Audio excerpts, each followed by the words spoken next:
گوجری زبان میں اپڈیٹ سنیے۔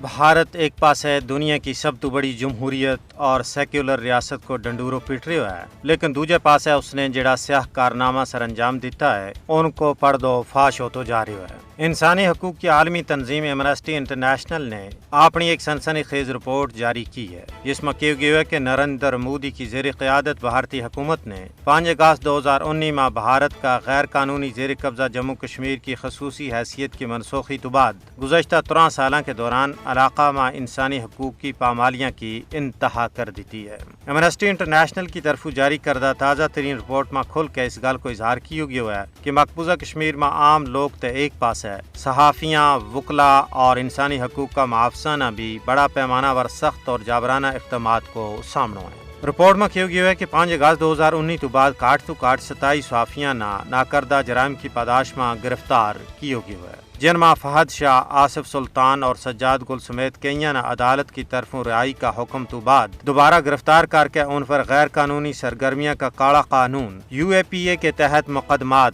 درج کیا گیا ہے۔ ایمنسٹی انٹرنیشنل کا بھارتی بورڈ کا سربراہ آکار پٹیل نے ایک بیان میں کہا ہے کہ بھارتی حکومت گزشتہ 13 سالوں تو سول سوسائٹی اور ذرائع ابلاغ نہ بہیمانہ کریک ڈاون کو نشانہ بنا رہی ہے، جس نہ اختلاف رائے کا ظالمانہ قوانین، پالیسیاں اور طریقہ نال دوبارہ چاہا ہے۔ ایمنسٹی انٹرنیشنل نے بھارتی حکومت کو مطالبہ کیا ہے کہ وہ بلا جواز حراست میں لیا گیا تمام بندانہ فوری رہا کریں۔ رپورٹ میں بین الاقوامی برادری پر زور دیتا گیا ہے کہ وہ کشمیر میں انسانی حقوق کی سنگین خلاف ورزیاں کو نوٹس لیں۔